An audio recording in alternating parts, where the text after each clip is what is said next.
sorpresa, pues bienvenidos. En nombre del Instituto Veracruzano de la Cultura les damos la bienvenida a esta presentación del libro, que ya la teníamos planeada de tiempo atrás, pero por circunstancias pues ajenas a nuestro consentimiento, que tienen que ver con la pandemia, porque habían cerrado el museo, se hizo hasta ahora, pero bueno, nos da mucho gusto que se haya llevado a cabo. Pues los dejo en presencia del maestro Alan Carrasco.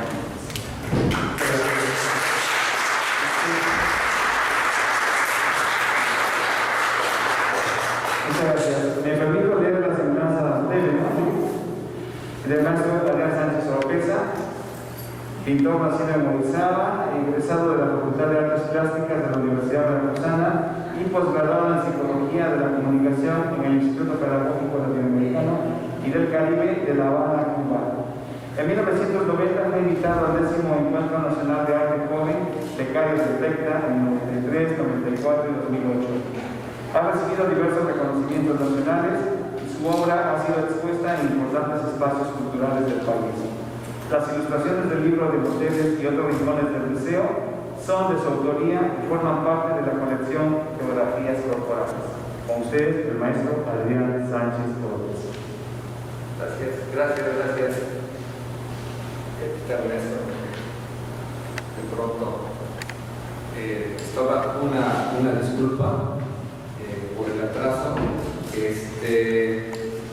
Estaba yo con el debate tecnológico de que la impresora no quería arrojarme el texto que escribí para hoy. Yo no quisiera realmente hablar específicamente de la parte técnica de las ilustraciones,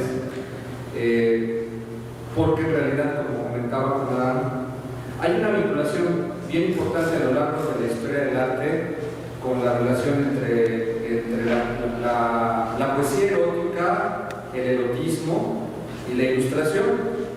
De hecho, si revisamos un poquito la historia de la humanidad, las primeras manifestaciones de las referencias del erotismo están, por ejemplo, en la cultura hindú, específicamente en la arquitectura, por ejemplo, ¿no? Cuando de pronto hay una recreación bien importante del Kama Sutra, y esa implica precisamente una manera de referirse a la sexualidad como una problemática humana de la existencia propia del hombre, a partir del deseo y de lo que viene a ser la pasión y el amor. Un reciente documento de Octavio Paz, que es una de sus últimas piezas que escribe, que es La llama doble, pues ahí pone en debate precisamente el amor, el erotismo y la sexualidad. Entonces, hay mucha información específicamente que nos puede ayudar a entender de qué se trata respecto a que un escritor, a través de sus textos narrativos, se acerca precisamente a un dibujante, a un ilustrador, y pone en juego, más que recrear las escenas narradas por el autor como un libro de vaqueros, o aquellos libros interesantes que a mí en particular les aprendí mucho, que es Sensacional de Vaqueros, Sensacional de Tamileros, y donde esas ilustraciones eran tan específicas que las damas y los personajes varones que salían ahí, pues realmente estaban bien resueltos lingüísticamente. Entonces, a lo largo de nuestra educación visual hemos tenido mucha información respecto a replantear la sexualidad a través de la imagen. Hoy vivimos precisamente un mundo de imágenes totalmente complejas. Entonces, me ocupé de preparar un texto tratando de replantear desde un punto de vista poético lo que puede suceder en un ilustrador, en un dibujante, el hecho de acercarse al texto y pensar qué está pensando el dibujante a la hora de dibujar todo esto. Entonces, se los voy a compartir, espero les guste, pues que tarde también un poquito, porque es así como vuélvelo a leer, si queda bien. Entonces voy a intentar hacerlo, lo dividí en 3 actos como si fuera una puesta en escena. Quiero que cierren sus ojos e imaginen al artista dibujando y todo lo que dentro de su cerebro está sucediendo en pensamientos y razonamientos. Erótica verbal, imágenes narrativas. Primer acto, la tarde, metamorfosis de la creación. Dentro de la quietud de esta lluvia guardada en las nubes, encuentro fantasmas convertidos en el color de una tarde, espectros que me persiguen sin límite de existencia vaporosa, esa aterradora soledad que invade ante la incertidumbre de nuestros cuerpos. Somos seres hechos de manera incierta, caprichosa, inquieta por ocupar un lugar en el espacio. A veces hallamos en la mirada perdida de nuestro rostro la respuesta a lo que el reloj señala como la experiencia de vida. Tengo desesperación por la historia contada con Cronos. Dios sabe que existimos, ellos sospechan de nuestra existencia. Yo no dudo que existimos, solo desconfío en este calendario. Me transformo ante la crisis cotidiana, ante la decadencia de este mundo incomprendido, y me refugio en las letras ante el papel hecho trazos de figuras sugeridas. Textos hermanos o enemigos, es complejo descifrar el orden del universo en este instante. Busco razones en la comprensión de estos tiempos. Tus manos se acercan al calor de la dermis, pequeños poros abiertos deseando ser tocados. Hay labios abiertos, algunos reparten palabras, otros blasfemias. Los míos se dirigen a ti, juegan a tatuar un dibujo en tu lengua. Siempre hablamos de lo que es, aunque señalamos lo que podría ser. Sin decirlo, no atemoriza lo que será. Estamos hechos del capricho de Dios. Él se ocupa de colocarnos en el tiempo y en el día justo. A veces decide grandes ausencias, sin embargo, toma nuestros corazones y los exprime el uno al otro para mezclar nuestra sangre y hacernos un embutido de pasiones. La sangre hierve, mientras ambos filtramos los glóbulos blancos, aunque busquen destruir la enfermedad que nos invade.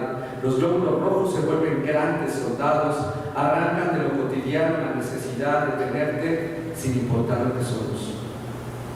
Regreso al dolor, a lo que no he resuelto, economías inestables, finanzas decadentes, mis bolsillos vacíos, el papel saturado de líneas sinuosas, de cuerpos humanos y mi futuro guardado en la depresión del arte. Me deprime lo sucedido con el arte, el quehacer es complejo, algunos logran fórmulas mágicas de creación, yo encuentro en la tristeza una razón de la reacción. No hay muerte en el corazón, solo el silencio de sus latidos. No se escuchan en el paisaje de una piel estampada, en las sombras de un bosque griego. Hay voces de advertencia, de plazos no cumplidos, de tiempos señalados como meta, no alcanzados como líneas de un final inesperado. ¿Dónde empiezan los sonidos del corazón enamorado? Quizá en la noche, escondida por el telón que oculta nuestras almas. Se colapsa, de pronto hay infartos sin sentido, hay respiración no controlada. Solo es posible la palabra espera. Es que no hay espera. Nadie quiere esperar ni aguardar. Nos hemos guardado para no sentir los latidos. Se han vaciado los mares de unos ojos que anhelaron la eterna dicha de amar. Hay desdicha de amar. Se entierran los cuerpos para no sentir. Vivir en este momento que sería quemar en carne viva los seres que se han amado. Prefieren elevarse a la huida de no poseerse. Para ellos solo existe la palabra amante. Amante es aquel que ama en la acción misma de amarse. No resisten ser amantes. Se callan ante la nula opción de gritarse, de explotarse sin sentido al vacío de los seres putrefactos. Dicen que serán muchos días sin descanso. Posiblemente serán seres etéreos, fantasmas no ciertos, manchados en un espacio blanco. Ella mantendrá su muerte viva. Definitivamente, él será la vida que dialoga con la muerte. Los dos dormirán para simular que mueren. Prefieren dormir, aparentar el olvido de los muertos. Prefieren morir para que no es mejor la muerte. ¿Morirá el corazón realmente? Se muere solo por la ingravidez del sentimiento no controlado. La pasión no entiende, no dialoga con la realidad de sostenerse, es cobarde ante la muerte, no muere el corazón realmente, mueren las almas ante el peso tan grande del amor que no puede sostenerse. Aquí les hago un paréntesis. Yo soy apasionado de Joseph Bataille, y hay un texto de Bataille muy interesante cuando él refiere al origen de Eros, y Bataille dice que el origen del erotismo está precisamente en la decadencia de la muerte y el amor mismo de la pasión, de la sexualidad. Incluso habla de los cadáveres como un acto propio que consolida el hecho sexual del amor. Cuando los amantes, los personajes de los relatos precisamente de Adán, se encuentran en ese motel, en esos relatos, yo me refiero precisamente a la presencia de la muerte y me refiero a las entidades cadavéricas que como amantes buscan consolidar lo único que queda del amor, de la pasión. Entonces, ese acto y ese ejercicio lo replanteo en el momento en el que yo me ocupo a través de estas ilustraciones lo que está sucediendo en mi cerebro al pensar. No busco recrear el hecho narrativo de la novela o del texto, sino busco realmente pensar qué puede pensar con el ser o la entidad amante y convertir esa imagen en la relación entre el amor propio del proceso discursivo de la mano y la creación. Segundo acto, morir en el papel. Esta tarde abandono al sol que perfora la piel, guardo pétalos que avecinan el verano, hay montañas verdes, azules o rojas, yo guardo montañas de espera. Mientras tanto, sentado frente al papel blanco, se traza en tizas negras, árboles inciertos, apariencia de laguna cristalina, nada es aparente, nada, todo es real ante la fuerza de saber de cerca. No hay esperanza al correr las manecillas, muere la tarde, la entierro en un absurdo suspiro de abandono. Pregunto a los trazos, ¿por qué tu ausencia? Solo hay espera, pero ¿qué es el tiempo? No hay horas para el tiempo, ni días para la espera. Espero en la montaña de este valle, a la piel del árbol rojo. Tercer acto, soy dadaísta. De la mano surgen ante la vista incierta y dudosa un texto virtual ante la antesala del que ¿qué pasará? Un prólogo sostenido por una canción de lo mejor es que me voy. Irse se entiende como una retirada. Para los griegos, ante los espartacos, retirarse era signo de cobardía. ¿Estarán hechos los amorosos de cobardía? Sabines hace de los amorosos la prórroga perpetua. Es una especie de lámpara prolongada por la luz de la esperanza para mantenerse iluminados. Todas las calles de este mundo están hechos de amorosos. Algunos viven guardados en sus casas y salen a misa para verse cada domingo debajo de un árbol, escondidos. Otros viven en una recámara de un hotel absurdo, de una carretera intransitable en la noche menos esperada. Otros mejor se van, o mejor se quedan. Claro, inconformes como siempre, porque negocian tratos a desventaja, quizá porque el amor tiene eso. Uno más que otro tiene que dar al otro y todo y por todos los que se aman. ¿Qué es la derrota en el amor? Lo jamás poseído en el objeto deseado. Entonces el triunfo del poseído, del objeto mismo, por el objeto de amar por siempre. Los amorosos no saben de eternidades, solo buscan que la lámpara mantenga su luz con la ilusión de que el aceite no agote su energía. Ellos no poseen nada, solo a sí mismos, uno al otro. Ninguno asume el papel del objeto sujeto, son sujetos convertidos en objetos de amar. O hay amorosos en un café. Esos platican discretamente, se ven ocultándose frente a frente con sus ojos llenos de terrible maldad. Son odiados, castigados por la inseguridad de no pertenecerse ni en tiempo ni en espacio. Son el tren que el humo los aleja, son el cigarro tatuado por el dedo de sus besos. Sus vidas no asumen condiciones, viven una especie de antiamor, rompen reglas, no hacen lo que dictan los cánones de la armonía del amor, lo hacen debajo del puente, se amarran incluso a distancia, a una línea recta, a un trazo curvo, a una mancha infinita, sin saber qué tan lejos están sus cuerpos. Sus leyes no conocen de física. Lo que para la naturaleza debe caer por gravedad, para ellos las lágrimas no declinan de tristeza o por alejamientos, se vuelven convertidos o se vuelcan convertidos en cascadas, en lluvia que puede refrescar la tarde nostálgica ante la memoria del uno y del otro. Y entonces, la historia de los amorosos termina un día, siempre termina para ellos relatando su vida, iniciando posiblemente con el final, para que el final siempre sea un inicio y así jamás su historia termine. Ellos deciden retirarse solo cuando ya no hay nada que contar. Son cobardes, solo ante la falta de una historia. Los amorosos, efectivamente los amorosos son dadaístas, porque cuentan historias jamás leídas, jamás comprendidas, fuera de reglas, fuera de sí. Los amorosos son normales, son dadaístas. Definitivamente, insisto, los amorosos son dadaístas. Fin del acto y gracias. Buenas tardes.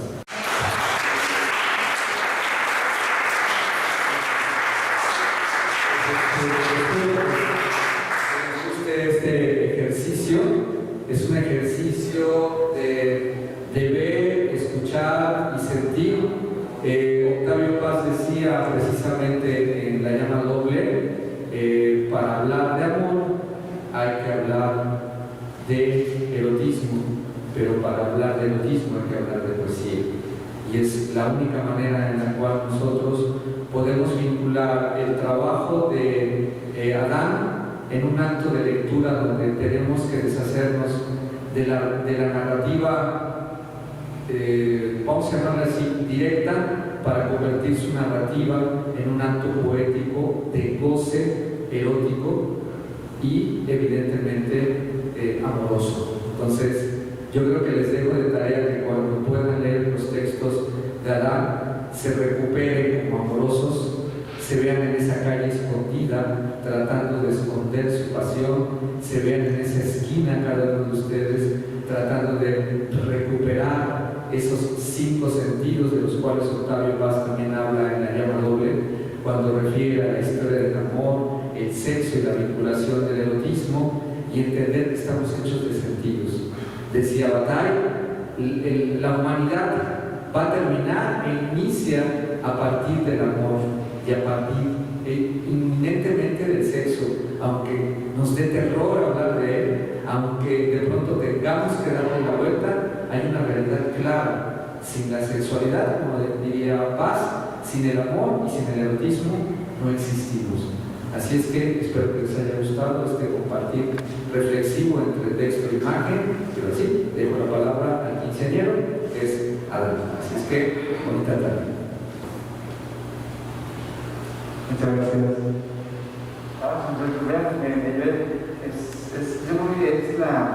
Lo que define el concepto del arte plástico plasmado por el maestro Daniel Sánchez Oropeza. Y como le digo, yo me defino como no experto como crítico de arte, pero lo que sí digo, me atrapó la fuerza expresiva de sus cuadros cuando los vi. Así que muchas veces una imagen dice más que 1000 palabras, y lo relaciono en el sentido de que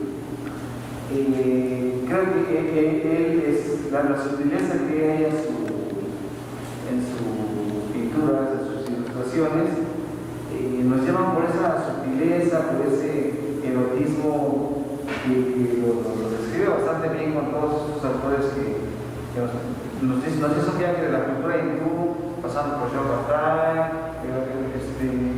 Jaime Sabines, la manera como lo vinculó con Sabines como Octavio Paz, en caso de la Cámara de. Entonces, vamos, en el caso de mi narrativa, busqué más que nada el punto de referencia al deseo, porque es la frontera entre lo pornográfico y el erotismo lo define el lector. Pero vamos, lo que no es explícito, lo que no se muestra como tal, creo que en eso se parece, ¿no? La literatura y la cultura, lo que no es explícito, pues obviamente que no es pornográfico, ¿no? Y sin embargo me dicen eso que he escuchado en una conferencia de que a veces hay pornografía que llega a ser arte, ¿no? Sí, como que todavía no le encuentro la relación, porque sí es, para mí sí es clara esa frontera entre el erotismo y la pornografía, sí es evidente tanto en artes plásticas como en literatura, ¿no? En este caso, a través del arte de la palabra, fue mucho estar triturando las palabras para hacer sutil el lenguaje, pero que tampoco cayeran demasiadas metáforas, en demasiadas sinécdoques. O sea, por ejemplo, antes, en otras épocas, ¿no? Para describir un acto sexual, ¿no? Ya tuvo una explosión de estrellas en el universo, ¿no? Diríamos, como escritor, dirías demasiada mierda, y como que no realiza, no conecta con el lector. Pero también es al otro extremo, y tuvieron un sexo simplemente, pues con cuatro. O sea, entonces, ni algo demasiado explícito, pero ni tampoco algo demasiado meloso. Entonces, ese fue el reto de explotar las palabras para que, bueno, hasta tal punto nos damos la libertad de decirlo y en tal punto lo suaviza. Me imagino que cuando pasa así en las artes plásticas, pero escuchar su comentario. Y esa fue mi lucha, ¿no? Bueno, ya está el texto, y fue cuando le pedí al maestro que me permitiera, por favor, y le comparto, maestro, ya está grabado en algunas presentaciones virtuales que ha tenido el libro. Entonces ya en otros lugares nos dicen que lo consideran ya artístico, dice, separando el texto, si nos vamos a las otras imágenes, hay gente que quedó encantada, ¿no? Esa combinación que se dio entre el arte plástico del maestro Adrián Sánchez Oropesa y mi literatura, que pues es un libro que fue trabajado bastantes años, porque sí, me tardé en definir, decir hasta aquí. Entonces ya, pero lo que me gustó que fue un trabajo en equipo, o sea, me lo revisaron varios escritores y escritoras, pues para tener varios puntos de vista, y ya llegó su momento de cocimiento, vamos a la imprenta, ¿no? Y a la vez pues agradezco siempre el apoyo, el respaldo del maestro, decir adelante, voy a utilizar las imágenes para que y ahí está, y ya como ustedes lo pueden ver ya en las presentaciones virtuales que ha tenido este libro, pero en ellas pues hemos abordado más la parte narrativa literaria. En este caso pues dice que escuchábamos de viva voz al maestro expresarnos su concepción acerca del arte plástico. Pero el maestro, no sé si le pudiera ayudar entonces pedir su opinión necesaria de qué es lo que plasma ustedes en los cuadros que están ya inmersos y que se están proyectando. Son las 22 imágenes, no lo recuerdo, que están dentro de este libro. Usted por qué camino transito pues del erotismo a través de lo gráfico, que ahorita lo retomamos desde la primera. Gracias. Bueno, yo creo que primero el tema del erotismo en el arte es ya un tema que tendría que trabajarse ya sobre una charla muy concreta. La serie de imágenes que yo presento refiere ya a un estilo evidentemente personal, que más que, como lo comenté, buscaba vincular una especie de ilustración directa a la narrativa textual que manejaba Dan. Era replantear lo que se acaba de leer, ¿no? ¿Qué está sucediendo después de leer el texto de Adán hacia confrontarme a la creación precisamente erótica. Hay una problemática muy clara. El lenguaje del erotismo tiene una línea muy frágil.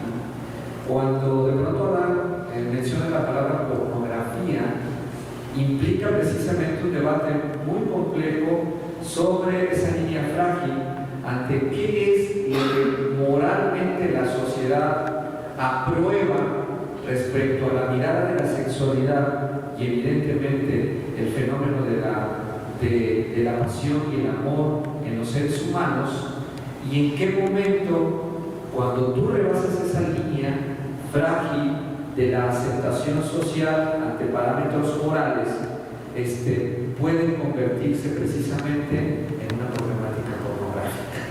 ¿Sí?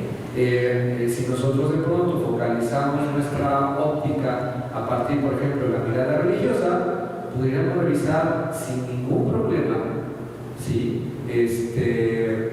No sé, la Biblia, y pueden de pronto revisar el Cantar de los Cantares, y las primeras líneas del Cantar de los Cantares es una narrativa totalmente erótica, donde incluso se describe a la esposa en una dimensión donde se están dibujando los pechos de la esposa, ¿sí? Con una sutileza tan frágil, pero que finalmente, en otras palabras, son senos, y en lenguaje mexicano son chichis. Y no nos vamos a complicar, ¿sí? Pero ¿qué pasa? Que el tratamiento del valor del cuerpo va a depender mucho de la circunstancia de la cual va a implicar un lenguaje y un código. Al principio yo me refería a la cultura hindú, por ejemplo.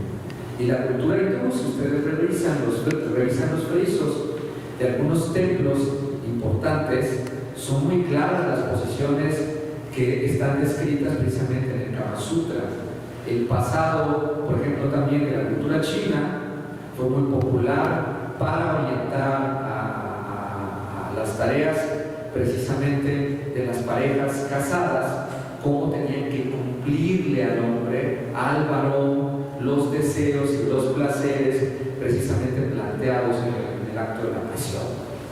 Entonces, hay un vacío todavía muy grande, hay una ignorancia muy grande sobre el lenguaje del erotismo, hay una preocupación muy grande en el pleno siglo XXI, porque sigue siendo una problemática ligada también a la educación sexual, entender que el erotismo es un derecho, ¿sí? Que eso es algo todavía mucho más complejo, tanto en la circunstancia de, obviamente, mujeres, como evidentemente varones.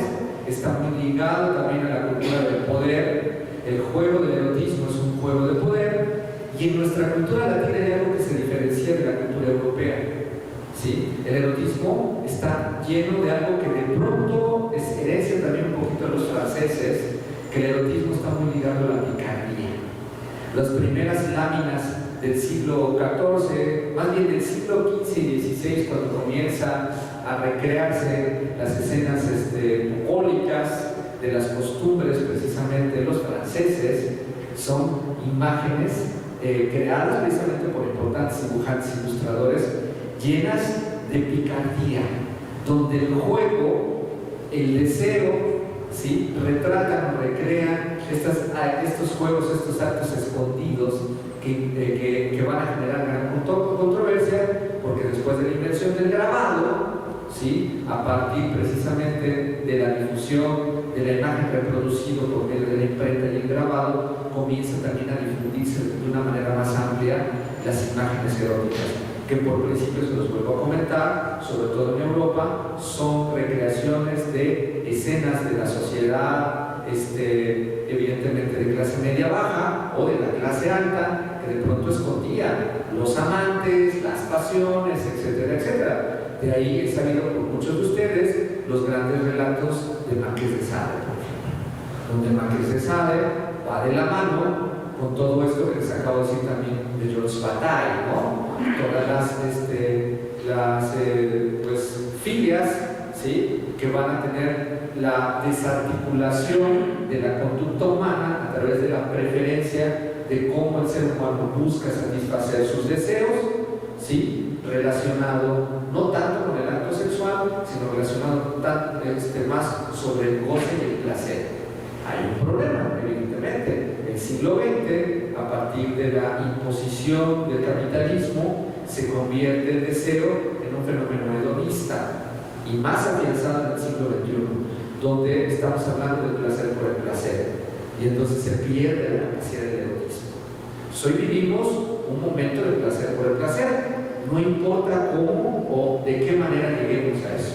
Entonces, el debate, como pone en juego un poquito ahorita de lo que les estoy platicando, no está en la problemática si de pronto soy evidente en un acto sexual, soy evidente en una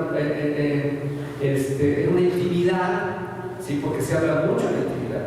Muchos pintores del periodo de las vanguardias, hablemos por ejemplo de los pintores impresionistas, les cito a Toulouse-Lautrec. Lautrec, el éxito más importante de su obra pictórica es haberse metido en los burdeles, ¿sí? Y retratar a las mujeres del Cancán, desnudas o semidesnudas, en el acto propio de cambiarse, de sorprenderlas en su intimidad, y entonces convertir el desnudo no en un goce ligado a la mitología como sucedió en el Renacimiento, por ejemplo, sino se convierte el desnudo en un acto propio de sorprender la intimidad y de replantear el ojo morboso de qué está haciendo aquel personaje que de pronto puedo desear. ¿Sí? Estos referentes que tenemos de la historia del arte se afianzan más, por ejemplo, con Pablo Picasso. Picasso es famoso no tanto por su estilo del cubismo al plantearnos a las mujeres desnudas, no. Picasso, cuando en su pieza famosa de Las señoritas de Aviñón plantea el cambio total de la figuración realista a la figuración cubista, es porque toma como decisión las imágenes de estas mujeres prostitutas que vivían en la calle Aviñón, y en tono de burla de sus tías, de esa moralina que tenían sus tías del propio Pablo, pinta ese famoso cuadro para precisamente rebelarse ante una sociedad moralina educada por sus propias tías. Entonces fueron las prostitutas, y eso es un atrevimiento fabuloso, ¿sí? Una de las piezas que tiene Bataille, por ejemplo, habla de una prostituta, describe este cuentito Bataille de cómo llega y ve a la prostituta, camina hacia ella, desnuda, abre las piernas, le muestra el genital de esta prostituta Bataille y describe la vagina de esta prostituta en el ojo de Dios. Eso es muy fuerte. O sea, hacer una comparativa, ¿sí? Para el momento de replantear la simbología, ¿sí? De Bataille y convertir esto es lo que precisamente hace replantear en dónde se para desde el punto de vista del arte con el erotismo y no cae en la problemática de la pornografía. Digo, los que somos cincuentones, sesentones, setentones, tuvimos en nuestras manos un Playboy, por ejemplo, y Playboy es el punto de partida a mediados del siglo XX para entender que el cuerpo humano, específicamente la mujer, hoy en día, pues yo sé que hay aquí feministas, de pronto si yo pongo en la mesa el debate de la mujer como objeto de deseo, pues va a ser un problema como el de ayer, nos van a pintar aquí el museo, no va a saber qué hacer, ¿sí? Pero es una realidad, ha estado posicionado por siglos, ¿sí? La figura de la mujer como objeto de deseo, ¿sí? ¿Y qué pasa? Hay por ahí unos videos muy interesantes de hace un par de años, donde un grupo de mujeres, unas damas que fluctuaban entre la edad de los 60 y 70 años, tienen grabado una visita al museo de Uffizi, donde está la pieza de Miguel Ángel Buonarroti, que es el David de Miguel Ángel. La pieza del David de Miguel Ángel está colocada a propósito arriba de unos 50 metros, para que tú la puedas ver de los pies para arriba. Es un efecto de perspectiva. Entonces, curiosamente, la gente que va recorriendo esa pieza en el contorno, lo primero que va a ver es el genital del David, no se va a asomar a ver lo musculoso. Entonces hay una grabación que circuló en una época donde se ve un grupo de damas sextagenarias, septagenarias, deleitadas con el genital precisamente del arte. Entonces, el arte va más allá si está de pronto aceptada o no aceptada por una estructura moral social. ¿Sí? La realidad del arte a través de la problemática de la sexualidad, el amor y el erotismo está a partir de un cúmulo de simbologías y de complejos lenguajes que solo permiten a nosotros, pienso yo, dejar un testimonio de la importancia que tiene en el ser humano el amor y el sexo. Punto. No me complico. Es una realidad, ¿sí?, que ha pasado, como hoy lo publiqué precisamente en mi Facebook para invitar a la gente a que nos acompañara vía Facebook línea, o los que están ustedes haciéndonos el favor. Hablaba de esa problemática de que hoy vivimos una sociedad de consumo hedonista, placer por placer. No nos detenemos a replantearnos qué somos como entidades sensibles, evidentemente ligados a los sentidos, y qué somos como entidades sexuales.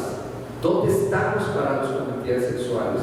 ¿Sí? Hay el tabú, como me acuerdo de mi abuela, a sus 75, 78 años, ¿sí? Y que era mi bisabuela, más bien, mi abuela todavía era más pícara, para lo sexual, pero mi bisabuela era una mujer intachable, con el vestido hasta acá. Ella no podía pensar ni hablar de la sexualidad porque ya pasaba los 70 años, y eso era un pecado, ¿sí? Cuando de pronto podemos pensar como entidades humanas que pueden pasar 60, 70, 80, 90 años y somos entidades sensibles en la sexualidad.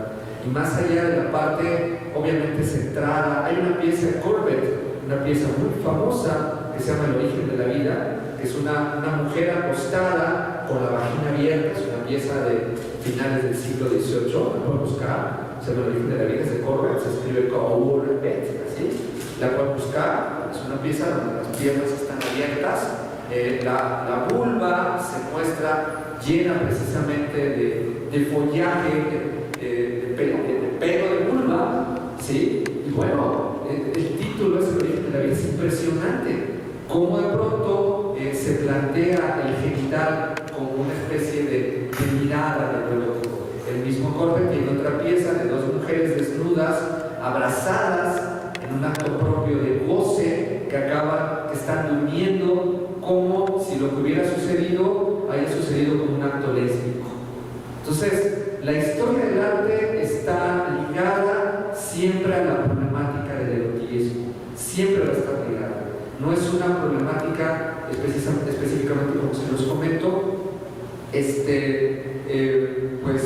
acreditada, aceptada por la moral. Y las piezas evidentemente más emblemáticas de la historia del arte han sido sexuales, han sido eróticas. Ya les di el ejemplo de Las señoritas de Aviñón, que es el parteaguas al cubismo y que se basa en estas damas prostitutas que esperaban cliente en la calle de Aviñón en España y que pues, lo pone a propósito para eso. Bueno, pues es lo que les pudiera comentar. Digo, hay mucho sobre el tema. Es un tema hablar de erotismo y arte, es infinito, ¿sí? Pero es un referente que me permite decirles por qué planteo lo que planteo con mi obra y cómo busqué, de cierto modo, esta vinculación sin necesidad, obviamente, de ser tan explícitos como lo que citaba hace rato de las famosas novelitas, que a mí me encantaban, yo aprendí mucho a ver buenas ahí, me encantaban, sensacionales de traileros, sensacionales, de luchadores, porque esos dibujantes me encantaban, esas mujeres voluptuosas con senos grandes, y decir, ¿cómo podía este dibujante retratarme la realidad mexicana de lo que sucedía normal, sin haber? Por eso eran exitosas. Su narrativa visual literaria iba no en el morbo, sino en la realidad de origen que tenemos precisamente como identidad social humana. Entonces, pues no es ningún problema. Y así como puedo admirar de pronto a Edgar Degas, me encantan los desnudos de Degas, me encanta esa sorpresa que tiene Degas cuando entra a ver a sus bailarinas casuales con sus pasteles descriptivos muy rápidos, y esas mujeres bañistas, o Auguste Renoir, por si no lo saben, y aquí está el maestro, la esposa pues le conseguía los modelos, las tenía que autorizar, su esposa autorizaba sus modelos. Entonces, imagínense, padre, que tu esposa te autorice tus modelos y te diga, papi, ponte a trabajar, tú ve tus desnudos y goza. Entonces, Renoir, pues evidentemente, aparte de haberse casado con su esposa muy jovencita, porque fue muy jovencita, creo que la sorprendió a los 16 años, fue su primer acercamiento a un erotismo acorde al tiempo de los impresionistas, pero que permitió retratar una mirada de las vanguardias ligada al placer erótico a través de la pintura y el color. Cézanne, a diferencia de Cézanne, bueno, replantea el desnudo bajo su estructura evidentemente conceptual, tonal, de volumen, por su pincelada, pero bueno, Cézanne traía el erotismo en el paisaje, cosa muy interesante, ahí se los dejo de tarea, cómo aprender a entender, a ver y entender y a percibir el erotismo sin pensar en el cuerpo humano. Esa tarea es muy grande, esa tarea es de las más difíciles. Entender el erotismo sin pensar en el cuerpo humano, entender el erotismo sin pensar en el desnudo, entender el erotismo solamente por los sentidos, por el olor, por el sabor, ¿sí? Por el aire, ¿sí? ¿Por qué no por el tacto? Esa famosa novelita que en una ocasión, no me peleé con mi esposa, pero le dije, ¿cómo es posible? Tienes a tu lado un pintor y estabas sumamente, no sé, como involucrada en esta película que a ver si las damas me recuerdan, donde un joven millonario seduce a una joven de clase media norteamericana, ¿alguien que me recuerde cómo se llamaba? Propuesta indecorosa. No, hay otra más reciente. Exactamente. Sí, exactamente. Entonces, así como que voy a ver la película, digo, ¿nunca has jugado con los sentidos conmigo? Le decía yo de manera evidentemente burlona, ¿no?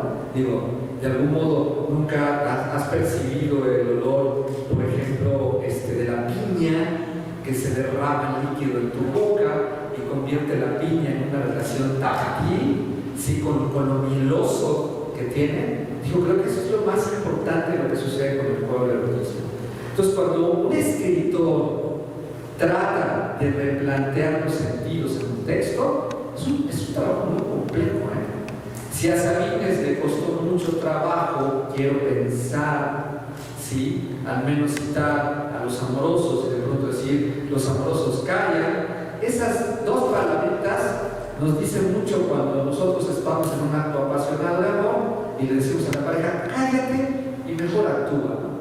Así de plano, no digas cosas y entra en lo que tienes que decir, ¿no? Entonces, yo creo que es extraordinario de pronto poner en la mesa, y sobre todo en un museo, ¿sí? En un museo, que tengo un debate con este museo, no tengo más que algunas piezas, que por cierto son de un Isabelino, en el caso de Ignacio de los Astero, que es el desnudo de una de las más famosas modelos que despertó todo el erotismo a principios del siglo XX en la historia del arte mexicano, Nahui Olin, mejor conocida como Carmen Mondragón. Acérquense a ver ese desnudo, perciban el tono de piel, la humedad que tiene la piel de ese desnudo, ese toque de esas zapatillas, tan ricas zapatillas que me dicen, no te las quites, Jesús, y trépate en mí, así se los digo, y ese vermellón en los labios, combinado con el fondo que le pone este pintor,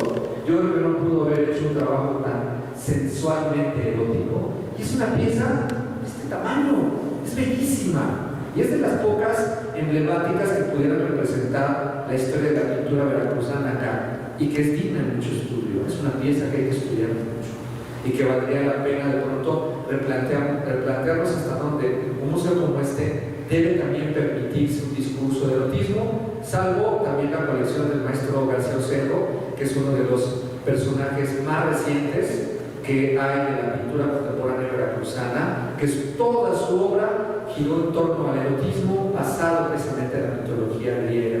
Sus piezas pues, ya más sexuadas, porque de pronto sus hombres se convierten muy ligados al idealismo erótico del cuerpo masculino, donde el maestro igual convirtió su discurso visual en una realidad erótica. Entonces, hay mucho que ver aquí,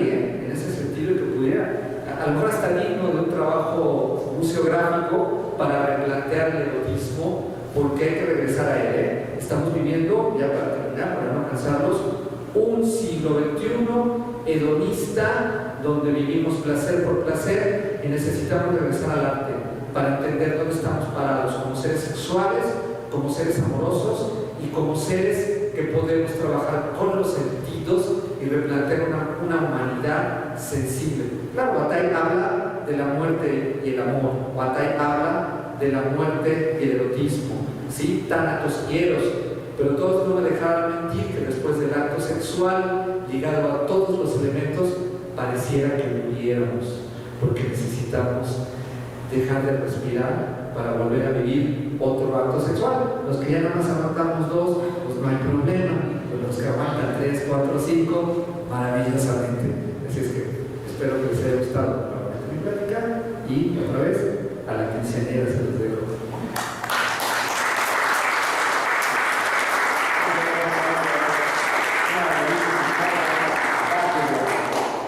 Y un saludo a los amigos que nos están siguiendo por Facebook. Ya por tiempo voy a, como coincido, es una cuestión de discursividad, de código, lenguaje. Como usted bien dice, nos todavía una. Pero agradezco de verdad su conversación al respecto, porque es que no se le había dado esa presentación al libro con ese matiz. Y qué mejor con el artista plástico que creó estas imágenes que ya quedaron en el libro. Bien, para cerrar, pues, les digo este breve cuento por tiempo, ¿no? Tema Everlasting Night. Alexis se burla a menudo de ella, coquetea y la hace suya en situaciones sumamente peligrosas en que ambos terminan excitados y sonríen nerviosos.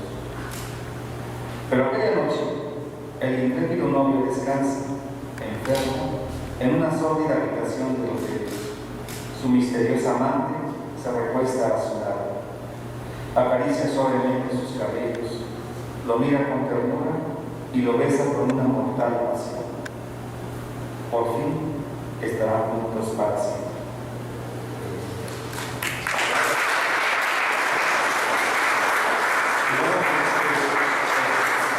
Nosotros damos un breve espacio por si tienen alguna pregunta, algo que nos quieras comentar al respecto. Así, adelante. Bueno. Sin miedo. Primero es, adelante, maestro. ¿Se puede preguntar? Sí, claro. Perdón. Es que pensé que no. Bueno, al maestro Adrián Sánchez Oropeza, maestro, es la primera vez que yo lo conozco personalmente, conozco su trabajo por los medios. Híjole, tardé yo como 4 horas en hacerle bastantes preguntas, pero voy a tratar de resumir. Usted habló de pornografía, de erotismo, de depresión, etcétera, etcétera. Excelente. Bueno, Oscar Wilde dijo que el artista podría expresar todo. El artista nunca era morboso, nunca es morboso, puede expresar todo. Luego dijo, la mejor manera de desembarazarse de una tentación es ceder a ella. Intenta resistirla porque tu mente y tu cuerpo van a enfermar por cosas que se prohíben a sí mismas. Y la última pregunta, maestro, me encantó su exposición, de veras, perdón por la palabra, me enamoró.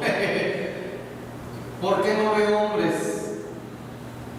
Usted habla del Kama Sutra, del erotismo, sí, pero desafortunadamente cuando uno menciona pornografía, erotismo, sexualidad, bisexualidad, lesbianismo, etcétera, siempre piensa en la mujer plasmada. ¿Por qué no hombres? ¿Por qué no un hombre desnudo? ¿Por qué un pene desnudo? Perdón por la palabra. ¿Por qué un pene desnudo? Un trasero de un hombre. ¿Por qué todavía se nos sigue, pues no marginando, ¿no? Pero usted me va, por supuesto, dar la mejor opción. Adelante. Bueno, aquí, Gracias. Aquí, bueno, en tanto autor del libro, yo me responsabilizo que yo escogí las imágenes que le pedí. Así que la selección, desconozco del maestro si tenga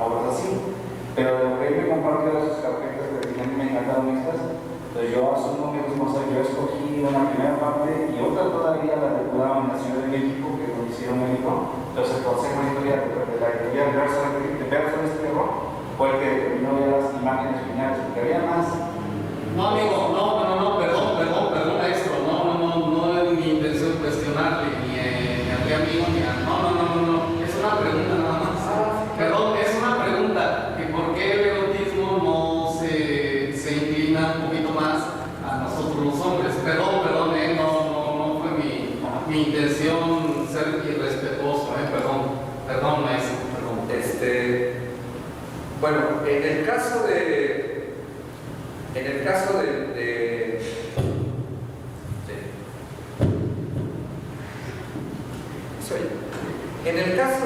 la parte de la referencia masculina, le tengo dos respuestas. Primero, la de la historia del arte.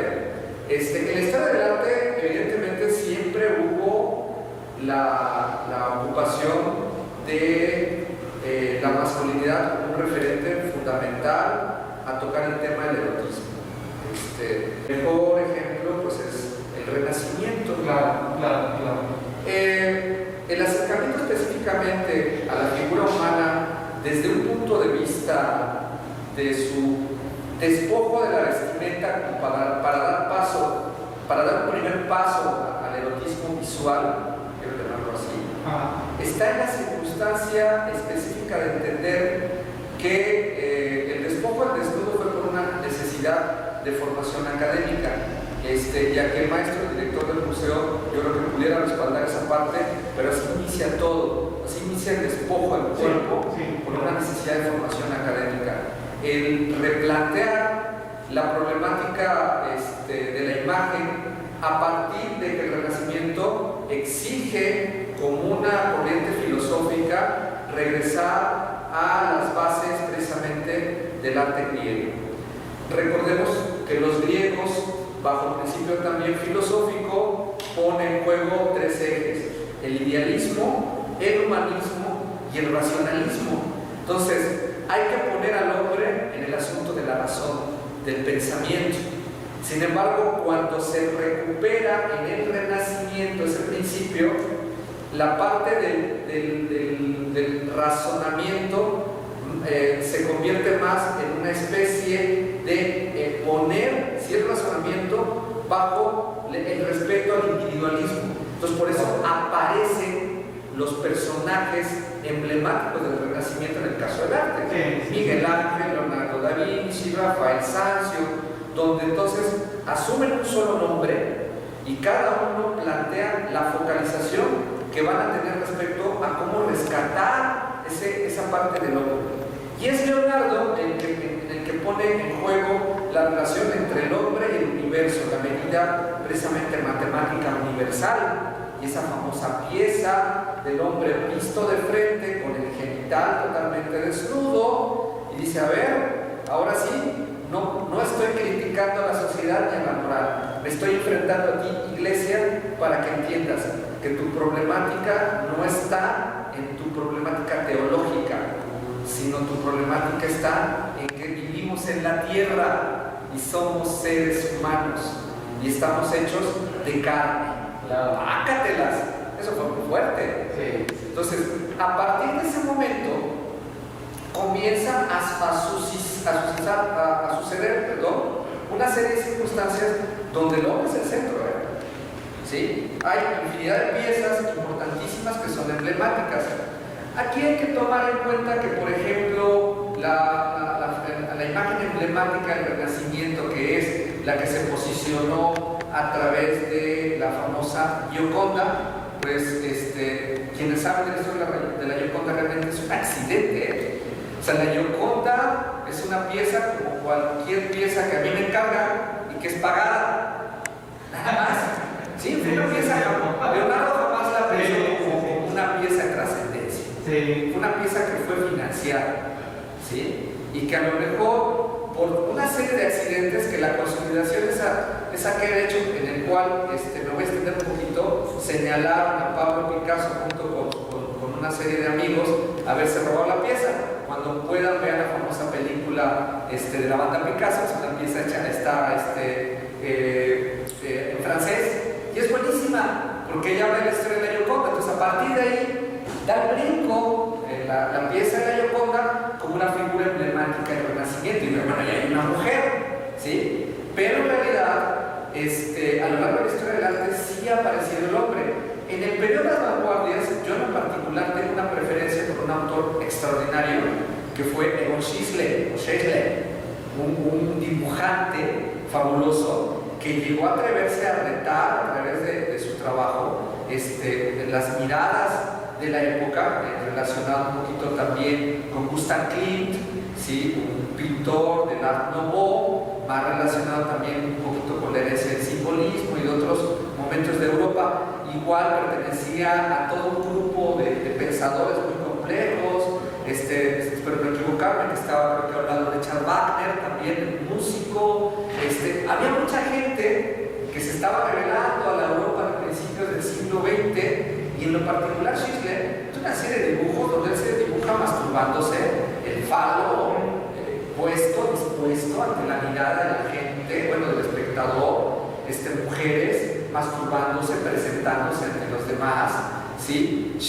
En el caso de Klimt, de una manera poética pone en juego el beso, está escondido, el beso es salivado, rico, donde la lengua se intercambia, parece poético y está envuelto en una serie de simbolismos geométricos muy efectivos, pero que de algún modo está ese compartir. Entonces, la presencia del hombre como tal, sí, hay un problema en el hombre, y no les va a gustar lo que les digo a los de mí.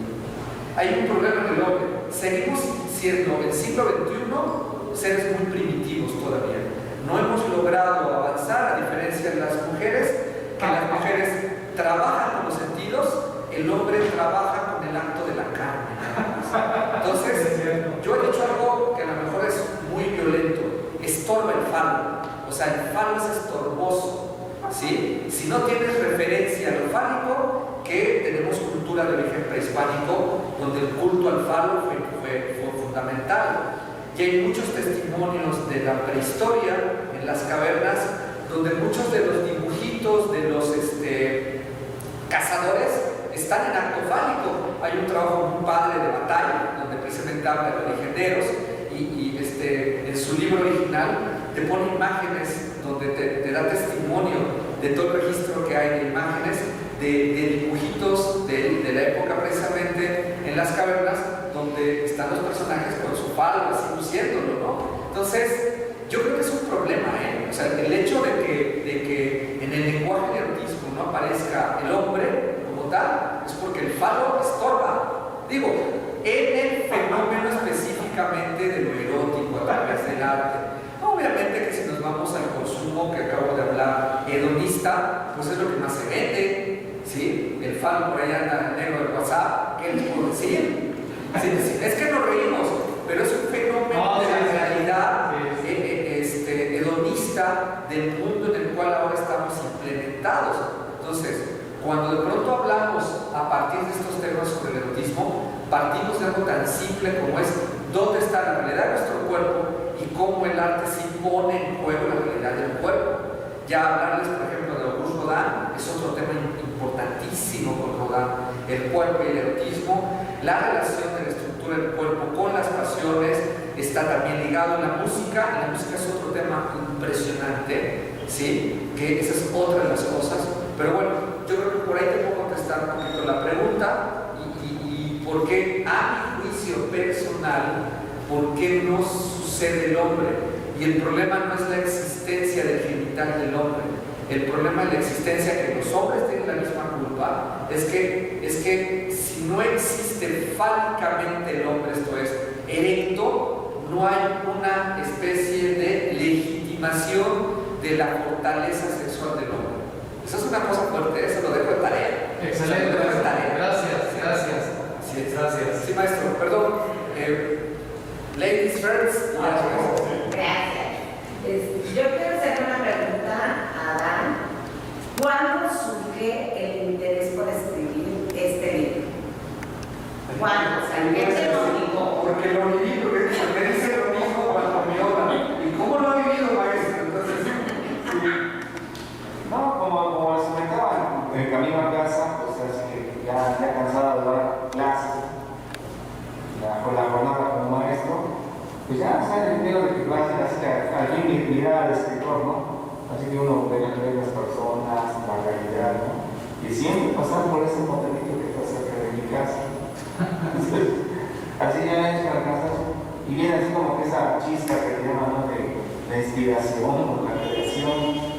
Y luego de ahí, pues en el camino en el autobús para ir para Córdoba, pues ahí ves el montón de fachadas de moteles. Y sí, ¿no? Porque no decirlo, el haber estado alguna vez en un motel, pues también es algo. Y bueno, entonces, obviamente uno como escritor vas a crear a partir de lo que vives, de lo que observas, de lo que lees, entonces todo un cúmulo, no necesariamente tiene que ser todo vamos a autobiográfico. Maestro. Bueno, retomando lo que decía el maestro Mariano, pues con respecto a la cuestión del erotismo en el arte, es concretamente el arte mexicano, haciendo referencia a Ana Violín, que aquí tenemos esa obra, ese desnudo recostado de rosas. También estaba yo recordando que Diego Rivera tiene también un desnudo muy interesante, también más erótico, porque Desnudo con girasoles no es tan erótico como tal. Es una obra muy bella estéticamente hablando, pero no tiene, digamos, no creo que sea la intención hacerlo tan erótico. Sin embargo, pues sí, es una obra bella y erótica, sin lugar a dudas. Pero el desnudo de la mujer que se está quitando la ropa, que estuvo exhibida hace unos meses en Bellas Artes, en la exposición de Modigliani, porque bueno, está hecho a la par cuando compartían estudio en ese momento en París. Entonces, pues sí tiene mucha influencia de la Escuela de París. Esa obra es muy interesante y erótica en realidad. Son de las pocas obras que hay en el museo con ese tema, propiamente un tema erótico como tal. El manejo del arte erótico en México es bastante limitado. Sin embargo, estaba yo recordando a un pintor simbolista mexicano, el zacatecano Julio Ruelas, que maneja el trabajo del erotismo pues, de manera bastante interesante, y es un poco gordo su obra, ¿no? Por ejemplo, hay varias viñetas de la Revista Moderna con temas eróticos, pero incluso con una mujer que está montada en una se llama Sócrates. Está el personaje y la mujer vestida de botas y con piel, con un látigo desnuda sobre el hombre, dominando la dominatrix, ¿no? La dominadora. Esa imagen, para hacer una obra de 1904, 1905, más o menos, no recuerdo exactamente la fecha, pero bueno, alrededor de esa temporalidad, 1907 más tardar, porque Ruelas murió en el 7, entonces es una obra muy temprana y muy moderna también, sobre todo para los conceptos que había en México. Evidentemente, Ruelas se basa en la pintura europea de Robs, de Felicien Robs, que Robs es, más allá del erotismo, Robs ya cae en un grado aún más, pues, digamos, muy provocador, no solamente en un sentido erótico, sino también en un sentido golpeador para las denominadas buenas costumbres de la sociedad parisina de ese momento, ¿no? Francesa. Pero es muy innovador, sin lugar a dudas. Entonces, eso con respecto a las vanguardias, ¿no? Evidentemente lo que mencionas de Chile,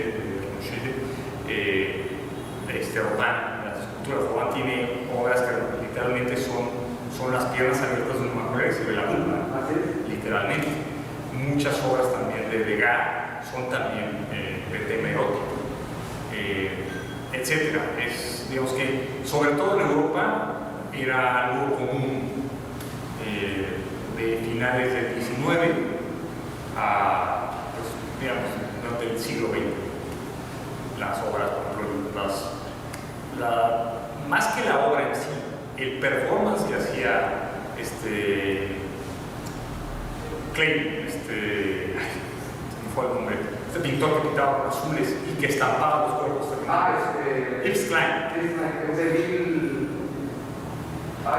Sí, con 50, 60. Performance. Y eran cuerpos desnudos femeninos que estampaban.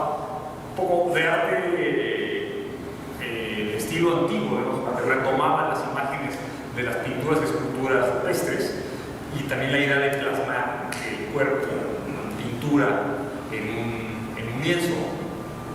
Pero también es un tema propiamente o el performance, incluso más que por la estampa. La estampa no es tan erótica, pero el performance sí lo era, definitivamente. Pues, digamos, era una cuestión normal, común en Europa, en las vanguardias. Sin embargo, en México sigue siendo algo pues todavía bastante tabú.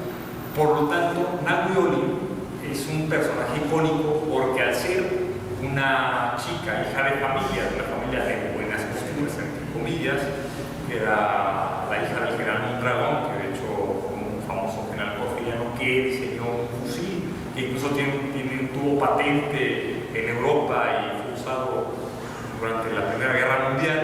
Entonces fue un tipo muy brillante, el general Mondragón, pero obviamente con mentalidad porfiriana, ¿no? Para que su hija primero se casara, que bueno, obviamente estuvieron de acuerdo, con un gran pintor, Manuel Rodríguez Lozano, pero que resultó ser homosexual. Exactamente, primera cuestión. Segunda, pues se enamoró del doctorado, que le llevaba 30 y tantos, 40 años, no recuerdo exactamente. Y bueno, pues se desnudaba. Hay unas fotografías de Garduño, me confundo, no sé si es Alberto el pintor o Alberto el fotógrafo, porque había un pintor Garduño y un fotógrafo Garduño, no recuerdo cuál es cuál, si Antonio o Alberto, no. Hay un Alberto Garduño, no recuerdo si él es el fotógrafo, pero unas fotografías de los 20, muy tempranas, con un cuerpo además escultural para una mujer. En ese momento no se acostumbraban esos cuerpos tan esculturales. Era realmente impactante, ¿no? Esas fotografías. Me confieso, en mis 3 etapas de mi vida de estimulación erótica a través del arte fue con Angélica Chaín, cuando entré a ver ¿cómo se llama? Bellas de Noche. 1979. Yo nací en el 67, entonces entré con trabajo. Aquí en nuestro Batalla recordará ese cine Variedades. Pues tenía un amigo, me metí a ver Bellas de Noche, entonces Angélica Chaín se encuera. De ahí me toca ver a Sasha Montenegro y dije, esto no puede existir. Entonces, al año me voy a ver otra película de la misma época y veo a Sasha Montenegro. Y después, en 1989, yo ingreso a la Facultad de Artes en el 88, en Jalapa, y me toca ver esa serie de placas de desnudos precisamente de Carmen Mondragón. Y dije, de aquí soy. O sea, yo ya no vuelvo a regresar a otro referente de la mujer más hermosa, que es Nahui Olin. O sea, compré 3 libros, leí sus poemas eróticos de Carmen Mondragón. Quise ser en algún momento el doctorado, pero nadie quiso, estaba yo un chamaco. ¿Sí? Entonces, es asunto que en la historia del arte, mujeres, yo les podría igual recomendar, emblemáticas entre Nahui Olin, Tina Modotti, que es emblemática también, son realmente mujeres que hasta la fecha, como bien dice el maestro en México, no han logrado ser superadas, y que bueno, con todo el respeto que merece el movimiento feminista, es el respeto más grande entre el siglo XXI, pero si el feminismo lo tocáramos a partir de la mano del arte, esa es mi opinión, no tendríamos este debate antropológico social de poder ser vistas de una manera violenta. Estas mujeres asumieron una responsabilidad social retando a la sociedad de su tiempo a través del arte. Y bueno, desgraciadamente Carmen Mondragón terminó mal, forma parte de su historia personal, pero en realidad una etapa fundamental de la historia del arte con los pintores mexicanos, específicamente Diego, Ignacio Rosas, y puedo poner una lista impresionante, igual escritores, músicos, estaba en el centro de la mirada Carmen Mondragón, ¿sí? Entonces, digna de un estudio. Entonces, bueno, ahí igual se los dejo, hay mucho que de aquí salir para poder buscar. Por ahí me tomo unas palabras de un amigo contemporáneo que fue director del Jardín de la Escultura, Manuel Velázquez, y siempre dice Manuel Velázquez, en el caso de una exposición, lo importante de ir a una exposición no es entrar y quedar convencido de lo que sucedió en una exposición, sino salir de ella, cuestionarte y buscar. Lo mismo puedo decir, por ejemplo, siempre que se hace una presentación de un texto, de un libro. Lo importante de visitas como estas es no quedar convencido que lo que sucedió aquí quedó, sino salir de acá con dudas y buscar. replantear lo que el hecho mismo dio a la hora de presentarse. Eso siempre yo también como que quiero irme con dudas, ¿no? Para buscar. Pero eso es todo. Creo que ya nos pasamos. Agradecemos al Instituto Veracruzano de la Cultura la oportunidad de brindarnos en este espacio y concretamente el Museo de Arte del Estado. Agradezco muchísimo. Ya tenía más de un año que no presentaba un libro en público de manera presencial. Ahora pues estoy muy agradecido, maestro, de verdad. Y bueno, estos son temas bastante. Yo a veces dispuesto a organizar una conferencia. Una charla sobre autismo, literatura, entonces no basta más agradecer su presencia. Gracias a maestro, no sé si tenga palabras finales. Pues nada más agradecerles que hayan venido a la presentación y pues tomar la palabra al maestro e invitarlos a la exposición de Rosas para que puedan ver la obra de Nagui Ollin, bueno, el retrato de Nagui Ollin de Ignacio Rosas, y también conocer el museo, conocer la sala Diego Rivera. Tenemos 37 horas extraordinarias. Una de ellas, la que les comento, es una pieza bastante interesante, erótica, y otra, La mujer con girasoles, que también es una pieza bellísima, un gran formato de Diego Rivera, que curiosamente también el personaje retratado es un personaje sumamente controversial y sumamente erótico. Josephine Baker, una bailarina afrodescendiente afroamericana, que es la mujer que está retratada con el mazo de girasoles. No pensaría que es una mujer mexicana, pero no, es una bailarina norteamericana, la mujer que está retratada en esa pintura concretamente. Es muy bella la pieza, ojalá puedan visitar el museo. Está abierto de 10 de la mañana a 3 de la tarde, de miércoles a domingo, y la entrada es gratuita. Muchas gracias. Gracias. Bueno, está el libro a la venta.